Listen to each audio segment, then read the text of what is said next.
The Disappearance of Joanne Williams Part 1. Joanne Williams was born on November 29, 1956 to William and Christine Williams, and she grew up in Scranton, Pennsylvania.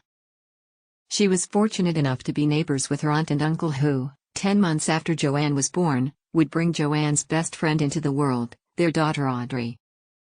The two girls were inseparable, more like sisters than cousins. When Audrey's younger brother Andy was born, Joanne treated him like he was her own little brother, and he likewise looked up to both his big sisters. Joanne was described by those peripherally around her as being intensely private and quiet, but Audrey would say that if you got to know her, she would open up and share freely with you. Regardless, it seems she only maintained a small circle of close friends in her youth, and in the immediate years after she graduated from Scranton High School in 1974. Joanne believed that her best photographs were those taken in serious poses. Consequently, there are very few photographs of her smiling. While she still lived with her parents, she had a boyfriend, and a job, and was working her way toward independence. All the while, she remained close to her family, whom she loved relentlessly. Towards the end of 1978, people began to see a change in Joanne. The usually shy, diminutive young woman became more open. She would meet with co-workers of hers from Mallard Sportswear, where she worked as a button sewer at the Waldorf Hotel, for drinks. A bartender at the Waldorf noted that as autumn lumbered toward winter, Joanne became more outgoing and more friendly. At the end of November, Joanne celebrated her 22nd birthday. With the holidays quickly approaching, she looked forward to spending time with family and those she loved, and further forward to New Year's Day and the promise of what the next year would bring. On December 7, 1978, Joanne worked a shift at Mallard Sportswear, and after punching out, stopped to fill the tank of her 1977 Datsun 200 XS, red with a white racing stripe. It's unclear what time she arrived home, but at around 5:30, Audrey reported having briefly spoken with Joanne.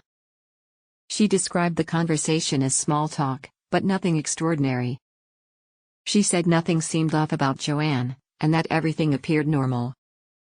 Around 2 hours later, Joanne got in her car and left to attend a dance practice a few miles away. The exact details of the following events are a bit murky, as there are a few conflicting reports and details. What has been widely reported in most articles and police reports is that Joanne left her home to attend a gymnastics class in the Clarks Summit area. Audrey disputes this, saying Joanne had been taking private dance lessons at a woman's home on Layton Road in nearby Chinchilla. Furthermore, there are 2 separate times she's reported to have left her home. The Times-Tribune reported on December 17, 1978, that Joanne had left her home at 7:40 p.m. Years later, the Tribune reported that she had left for her dance class at 7:20 p.m. Please bear that 20-minute difference in mind. Despite the difference in the reported time, she left her home. Both articles claim that 40 minutes later, Joanne called a friend of hers to let her know she wouldn't be able to drive her to dance, as she had plans with her boyfriend immediately after class to meet at her house and drive to nearby Old Forge for pizza.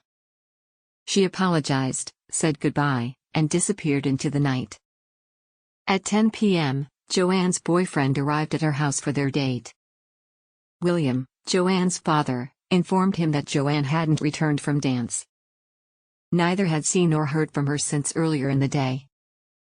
Joanne was known by everyone close to her to be extremely punctual, and both found her absence very concerning. The two men waited until midnight before William called the police to report his daughter missing.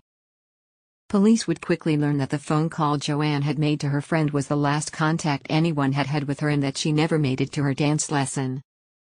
Nobody in her orbit believed she was the type to run off without telling anyone. As law enforcement investigated every lead they could, Joanne's family refused to accept the possibility she left of her own volition. 8 days later, they found a massive piece of evidence to support their instinct.